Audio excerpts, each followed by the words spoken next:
Bring It In is where sports meets a lot of things, business or politics, pop culture or social issues, with insight, nuance, and a bit of humor. We want to be your go-to spot for the most important sports conversations, on the field and off of it. Today, we're talking the future of the Olympic Games, winter and summer, sustainability, and social responsibility.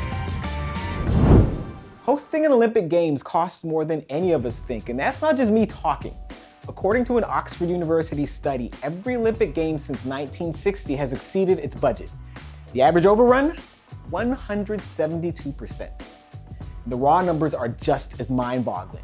The 2020 Summer Games in Tokyo, which were delayed until 2021 because of the coronavirus pandemic, cost at least $15 billion, with some estimates pegging the final price tag at $30 billion. So in contrast, an indigenous-led proposal to host the 2030 Winter Games in British Columbia sounded like a bargain. Projected budget? $4 billion. Of course, we don't know how much climate change would have added to that dollar figure. We just know that the Earth is getting warmer and that making snow at the Beijing Winter Games cost $60 billion and 49 million gallons of water. In the end, BC's provincial government refused to back the Olympic bid, saying it couldn't justify the cost. So if the Olympic Games are a giant, lucrative, expensive traveling party, consider situations like this one a crossroads. Climate change is threatening to upend the sports calendar and add to the costs that already scare plenty of world-class cities out of submitting bids. Given those circumstances, it's worth asking, are the Olympic Games sustainable, environmentally, economically? The issues we're highlighting here have implications for everybody from athletes to sports fans, to sponsors to everyday citizens of host cities. Who pays for cost overruns? What social needs go unmet when cities spend big on Olympic facilities? How can we stage an Olympics that feels like an investment? First up, a good friend of the program and an honorary Canadian, Dave Zirin. He's the sports editor of The Nation and the author of 11 books. And most importantly for this discussion, Brazil's Dance with the Devil, the World Cup, the Olympics, and the fight for democracy. He joins us from Washington, D.C. So Dave, you spent a lot of time in Brazil in the run-up to the World Cup and the run-up to the Olympic Games reporting on the costs of staging these events. Because we see the dollar signs, but most of us, Dave, we have not seen $1 billion. We don't know what $1 billion look like. So the dollar figures are pretty abstract to us. But can you tell us what some of the costs, like the hidden costs, the actual costs of staging these games are? What I saw was a terrible human cost that came with the Olympics. And I'm talking more than anything else about human displacement and hyper-militarization and what that does to a country. In terms of human displacement, I visited numerous communities. They're known as favelas, which oftentimes people translate into slums, but people who live in favelas are actually quite insulted by that translation. What they are communities that people really built up from scratch. And when the Olympics and World Cup came, many of them were destroyed. And they were destroyed for a very simple reason. And this is going to be very familiar to a Canadian audience, and that's real estate. Not just the real estate to build Olympic stadiums, although they needed that, but also to build different kinds of housing that people who live in favelas could not hope to afford. So they're pushed further and further and further to the margins in these situations. And I don't think we talk about the social cost of displacement nearly enough, which, by the way, I also saw when I visited Tokyo before the pandemic in 2019.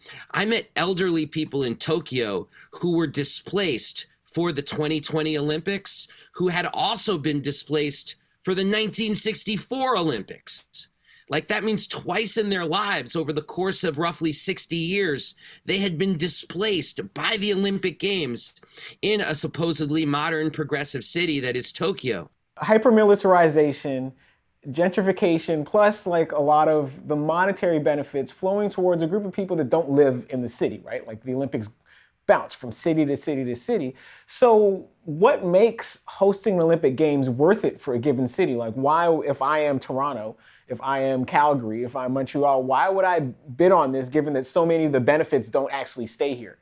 people do get excited about the Olympic Games. I mean, it's a way to rally people around the flag and rally people around patriotism. One of the worries, though, and you ask about why places would want the Olympic Games or the World Cup, is that one of the worries is that it also builds prestige for authoritarian nations that bid on these games. So they are very important for people at the highest reaches of power to be able to compete with other countries on earth as a tourist destination, as a legitimate actor in world politics. I mean, Brazil saw hosting, and they said this openly, hosting the World Cup and the Olympics as being a toboggan ride for them getting on the UN Security Council and being in that rare air. Saudi Arabia wants to host the World Cup and the Olympics in the 2030s, partly as a point of legitimization for a country that is hyper authoritarian and tortures people that they perceive to be dissidents. So there's a power to hosting the Olympics in the corridors of power. But we should really question about whether regular people benefit from the fact that their leaders are able to then announce themselves on a global stage in a way that they otherwise would not be able to. Now, you describe the Olympics as a neoliberal Trojan horse. I can't say that reflects a positive opinion of the Olympics. Well, yet, go ahead. Yet, I'm so glad you're saying this, Morgan, because I am also, like yourself, a track and field obsessive. Yes. I love fencing. I do. And I love even the luge. Hell, I'm an American who loves curling, for goodness sakes. I mean, rugby sevens, all kinds of sports you never really see anyplace else.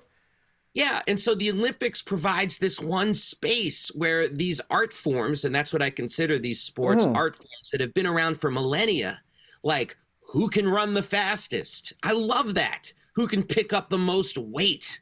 You know, these things that have been around forever, when are they ever highlighted, if not at the Olympics?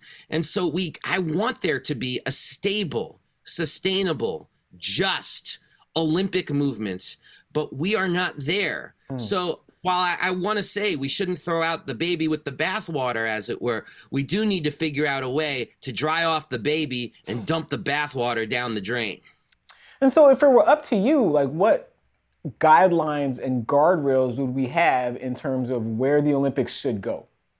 I mean, I do think rotating it through different spots throughout the world in a way where you have 4 or 5 stable locales that will always be used, and not this bidding process, which is not only ridiculously corrupt,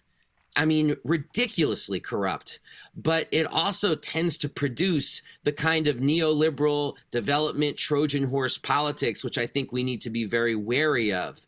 And a lot of that comes out of this frenetic bidding process to prove to the IOC that you are the country that can have the most dynamic, modern, frankly, just spectacle-oriented Olympic Games. And I think if you had stable locales, we would get away from that model of both corruption and profound overspending. Perfect. And before we leave, Dave, you've laid out sort of a vision for what the Olympics could be. You've also said it's not likely that it happens, but what do you think it would take to push us further in that direction? Well, I mean, honestly, I think it would take more countries adopting the model that we've seen, and frankly, many countries over the last 20 years, which is insisting that their country do not host the Olympic Games. Because when your country is saying you don't want the Olympics, you're actually doing that in solidarity with other countries saying the same thing, with the hopes that it will be an international outcry to say, we want the sports, but we don't want the Olympics the way they are currently constituted. Perfect, Dave. We're going to let you get to the ballpark in Baltimore because I understand it's a big week there. But thanks again for joining us. Thank you so much, Morgan. All right, take care. Back in the 1990s, Jules Boykoff was a high-level soccer player, NCAA, NASL. Now he's a professor at Pacific University in Oregon and one of the world's leading scholars on the modern Olympic Games. So Jules Boykoff, according to the latest figures I've seen, the LA 2028 Olympics are projected to cost about $6.9 billion. What do you think the percentage chance is of that number rising significantly between now and 2028? Well, just based on the political history of the Olympics, the chance of that figure rising is 100%.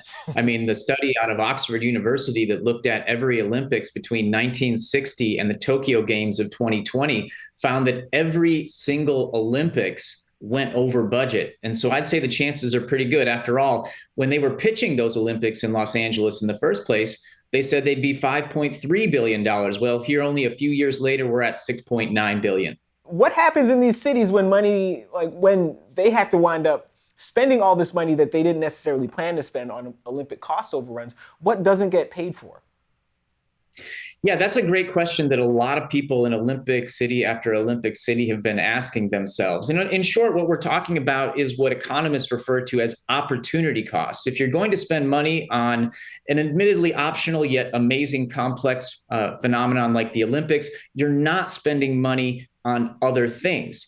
When I was in Tokyo just a few years ago, that was one of the main complaints, was that all this money being spent on the Olympics could have been bolstering the educational system. And in fact, the students in Tokyo were given sort of a steady diet of Olympic propaganda that only looked at the positive sides and didn't give chance to the students to think critically about those games. So it can cut even deeper, really, when you start thinking about where that money is going and not going. And so then what makes hosting the Olympics worthwhile for cities like Los Angeles, cities like Tokyo? Well, it's interesting because it's true that fewer and fewer cities are game to host the Olympic Games. There's no getting around that. Between 2013 and 2018, more than a dozen cities just said no to the Olympics. Why do they keep bidding on them? Well, it's because the political elites and economic elites in the city do know that they can benefit from the Olympic Games. Let's not forget that there is a lot of money swishing through the Olympic system. It just tends to swish upwards into already full pockets. So if you're a well-positioned politico, as was the case of Eric Garcetti in Los Angeles, you can benefit from the Olympics. You can bet that when he was trying to become the ambassador to India, he was telling anyone who would listen that he brought the Olympic Games to Los Angeles. This was seen as a feather in his political cap. Let's not forget about those construction barons in each one of these Olympic cities that also benefit from the Olympic Games. And so basically the Olympics have become sort of an example of trickle up economics. And that's why you see cities continue to bid on them, because there is money to be made. Now, Jules, I don't know about you, but I am old enough to remember the most recent Olympics in Los Angeles. I was a young child when it happened, but 1984. And one of the things we remember about that Olympics was that it was heavily subsidized by corporate sponsorship. And then the other thing we remember is that, correct me if my facts are wrong, but this was one of the few Olympics in the modern era not to run up a huge debt. And one of the reasons was that a lot of these facilities already existed. How does that outlook look this time for 2028? Are we still looking at a scenario where the Los Angeles Olympics might not lose money, even with this huge budget, because facilities are already there and because there's going to be so much corporate sponsorship? You're so right, Morgan, to raise the issue of the 1984 Olympics, because they've been ghosting behind this entire project of the 2028 Games from the beginning. Two of the biggest proponents of the 2028 Olympics, Mayor Eric Garcetti and Casey Wasserman, who's heading the bid, are known colloquially around Los Angeles and certainly in Olympic circles as the 1984 boys. Both of them attended the 1984 Olympics, said how wonderful they were, totally enjoyed them, had great tickets to attend the event, and had a darn good time. But, you know, I've spent a lot of time in Los Angeles, and I've done dozens and dozens of interviews of people who were in Los Angeles at that time. And one trend that I noticed, people who were in Los Angeles in 1984, if they tend to be white and if they tend to be rich, they had a great time at those Olympics. Racialized communities, Black and brown communities in Los Angeles don't quite have the same sanguine memory of Los Angeles. The people I talked to looked back at 1984 and thought about the helicopters that were flying overhead. They thought about the fact that the Los Angeles Police Department used the opportunity to multiply its weapon stocks and then turned around after those Olympics and also during them to heavily repress these Black and brown communities. So what I'm suggesting to you is 1984 is really important in terms of understanding the general sentiments about the 2028 Olympics in Los Angeles. But the spirit of those sentiments is heavily racialized. Now, Jules, I read an article, an op-ed you wrote for the Los Angeles Times recently, and you quoted Allison Felix from Los Angeles, really decorated Olympic athlete, and her talking about her role in this Los Angeles bid process and her feeling kind of disillusioned with how disempowered athletes are in all of this. So when you think of a more equitable Olympic future, what role do athletes themselves have to play? I think we are living in what we fairly can call the athlete empowerment era. And this has definitely affected the Olympic Games. Let me just give you some statistics from a recent report that was done by a group called Global Athlete in conjunction with Toronto Metropolitan University. What they did was they looked at the amount of money that was coming to Olympic athletes compared to other sports like the NFL, the NBA, the Premier League of English football or soccer, the NHL. And what they found with those other professional leagues, athletes were directly receiving between 45 and 60% of the revenues, 45 and 60. With the Olympics, it was 4.1% is what athletes were getting directly. And many scales have fallen from many eyes when it comes to Olympic athletes. It's not just Allison Felix, it's many athletes, and they are starting to organize right now. I mentioned Global Athlete, which is kind of this international hub for some of this organizing, but we're also seeing it inside of individual sports like track and field, for example, or swimming, where athletes are coming together and essentially forming de facto unions to stand up for their rights. And for me, that's a really exciting development in all this. And I think it's something for us all to keep an eye on moving forward. Okay, perfect. That was Jules Boykoff, political science professor at Pacific University in Portland, Oregon. Jules, thanks so much for having taken the time to be with us today. My pleasure. Thanks for having me. If we talk a lot here about the implications of manufactured snow at the Winter Olympics, it's only because it's actually a big deal, both as an added cost for organizers and locals and as yet another dead canary in the climate change mine shaft. Dr. Daniel Scott is a climate change expert, a professor and research chair at the University of Waterloo. He's here to help us understand how rising global temperatures threaten to transform the Olympics and what, if anything, can be done to limit the damage. So Dr. Daniel Scott, best case scenario, given the way climate change has been trending, what do you think the Winter Olympics look like, let's say 20 years from now? Yeah, so best case scenario, we achieve the Paris Climate Agreement in terms of targets. We still probably lose about half of the past 21 former Winter Game hosts in terms of their climate reliability. Now, that's for the snow sports. So you can always host hockey. You can play hockey in Tampa Bay. You can do that wherever you need to. We're talking, so it's that snow sports component. We saw that in Vancouver when they struggled in Cyprus. El Nino showed up at the wrong time. You had to put snow over top of hay bales to make that work. We saw it in Sochi. So we're seeing some of those testing the limits of what the Olympics can do now.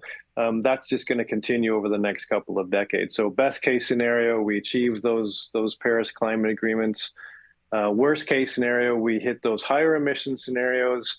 And it's slightly worse mid-century. Later in the century, though, is when it really begins to change the geography of the games, because under a high emission scenario, you're left with about 6, maybe 7 climate reliable hosts. Right, and you said worst case scenario. Now, which of these case scenarios is more likely given the way we're living our lives right now? Somewhere in the middle. How's that for straddling the fence? So yeah, most in the scientific community would say we're probably not going to achieve the Paris Climate Agreement in terms of the 1.5 degree target. Maybe 2, we can hold out hope for that. But the positive thing is those worst case scenarios are increasingly off the table as well. And so now what does that do to the quality of an Olympic Games in terms of the quality of the performances we can see in these outdoor snow sports, but then also, the cost, the effort, the upheaval it takes to put these things on? One of the bigger threats that the climate change poses is to the Paralympics. So that usually happens in March, a month after the Olympics, which are in February. So that February is your best climatological month to have the Winter Games and the most reliable. But as we said, it becomes less and less so. So that's one of the things that the IOC has to look at solving first. Where do they move the Paralympics? Do they combine it with the Olympics in February? Do they move it to another location? That'll be one of the decisions they're going to have to make sooner rather than later. I would imagine that climate change also has implications for the Summer Games. Like, what are some of those? The Summer Games does have some of those. There's concern for LA, both in terms of heat, but air quality. If we have large fires, as we've seen in the Western mountains the last several years, BC included. So those are some concerns. One of the benefits of the Summer Games is though you can move that to the shoulder season. So the original games, some of the earliest Summer Games in Paris were actually held in April. The IOC is at least saying the right things. They said as an organization, they will be climate positive by 2024. I think they said by the 2030 games, it will be contractually obligated that the host is climate neutral. And Vancouver was sort of the first one to do that. Right. And then what do the individual countries, their Olympic committees, and the national sport organizations, like what leverage do they have in terms of pushing the Olympics and the IOC towards a more sustainable future? Yeah. Sometimes the push goes the other way. So back to the Vancouver Winter Games. So the International Olympic Committee came up with, I think it was like 81 sustainability indicators, and they wanted the hosts to track those. And so Vancouver agreed to do that, and they went through the whole process. They wrote the report. And then after that, hosts pushed back and said it's too much, and they weren't going to do it. So the IOC actually abandoned that. So Vancouver was the only games that actually went through that whole process of tracking the 81 or so sustainability indicators. So sometimes it was the IOC trying to nudge the hosts forward, and sometimes hosts are taking the leadership. So it'll be that negotiation both ways. I think the IOC is going to push hosts to be more climate responsible, if you will, and some hosts will embrace that. I think, Paris has done that. Other hosts might push back against that. Perfect. That was Dr. Daniel Scott in Waterloo, Ontario. Dr. Scott, thank you for taking the time to be with us today. Thanks for having me anytime. So the IOC and potential future Olympic host cities face a variety of questions that boil down to this one. Can we afford this? Are cities best served by displacing residents to make room for sports facilities, or backstopping cost overruns at the expense of social needs like education or pothole-free roads? And can the IOC afford to change a business model that guarantees fat revenue streams while downloading costs and headaches onto the host city? If we can't answer those questions, the direction we're headed in is not pretty. Olympic Games falling by default to the only places willing to take them. Maybe countries with dodgy human rights records trying to sports watch their reputations. Or Winter Games landing in places willing to drain thirsty communities of drinking water to create fake snow. Either that or limit the Winter Olympics to a list of cities cold enough to host them. Resign yourself to it, brace for it, or embrace it.